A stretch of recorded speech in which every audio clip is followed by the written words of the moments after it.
هل تساءلت يوما وراء الدول الأوروبية ليه بتستعمر أراضينا العربية لأسباب كتير؟ تعالوا نفهمها بشكل أوضح. نرحبا بكم في رحلتنا عبر الزمن. هل تساءلت يوما كيف تحولت أراضينا العربية الغنية بالثروات إلى ساحات للصراع والتنافس بين القوى العظمى؟ في هذا الفيديو سنأخذكم في جولة مثيرة لاستكشاف الأسباب الحقيقية وراء الاستعمار الأوروبي للدول العربية. سنتعرف على كنوزنا المدفونة التي جذبت أعين الإمبراطوريات، وكيف أثرت هذه الحقبة على مجتمعاتنا واقتصاداتنا. استعدوا لاكتشاف أسرار الماضي وفهم الحاضر بشكل أعمق. لنبدأ الرحلة. الموارد الاقتصادية، الثروات الطبيعية.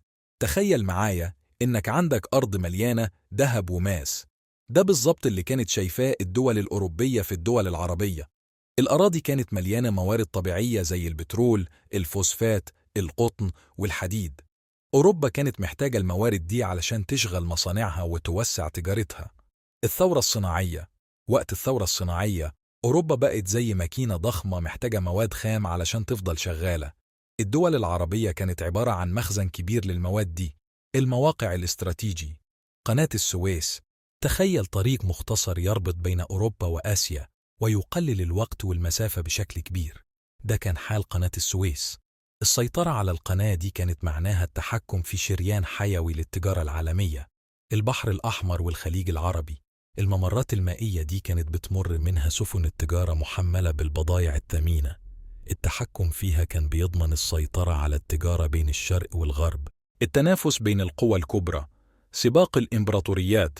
في الوقت ده كان في سباق بين الدول الأوروبية لبناء إمبراطوريتها.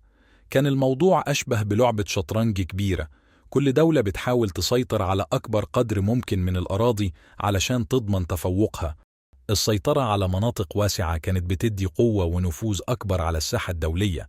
كل دولة كانت عايزة تبين إنها الأقوى والأكثر تأثيرا. التقنيات الحربية المتقدمة. الأوروبيين كان عندهم أسلحة متطورة زي البنادق والمدافع والسفن الحربية اللي خلتهم يهزموا الجيوش المحلية بسهولة. كان الموضوع أشبه بقتال بين فرسان مدججين بالدروع وأشخاص بيحملوا عصي. البنية التحتية الصناعية. بفضل الثورة الصناعية، الدول الأوروبية كانت قادرة على استخراج الموارد بسرعة وتحويلها لمنتجات صناعية.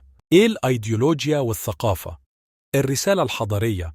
الأوروبيين كانوا شايفين إن عندهم مهمة تحضيرية علشان ينقلوا ثقافتهم وتعليمهم للشعوب التانية. كانوا شايفين نفسهم كمنقذين حاملين مشعل الحضارة. الاستشراق. كان فيه اهتمام كبير من الأوروبيين بدراسة الشرق وثقافاته. الدراسات دي ساعات كانت بتدي صورة مشوهة عن الشرق كمنطقة محتاجة تحسين وتحديث. التفكك السياسي. الدول العربية كانت بتعاني من انقسامات داخلية سواء قبلية أو دينية، وده كان مسهل على القوى الأوروبية التدخل والسيطرة. ضعف الحكومات. الحكومات المحلية كانت غالباً ضعيفة ومش قادرة تواجه القوة العسكرية والتنظيمية للأوروبيين. باختصار، الأسباب دي كلها بتبين إن فقدان السيطرة على الأراضي مش دايماً بسبب ضعف أو تقصير داخلي، لكن كمان بسبب ضغوط وتدخلات خارجية معقدة. الحفاظ على الأراضي والسيادة بيتطلب استقرار داخلي، قوة عسكرية، ووحدة وطنية، وحاجات كتير تانية، وده مش دايما كان متوفر في الفترات المختلفة من تاريخ الدول العربية.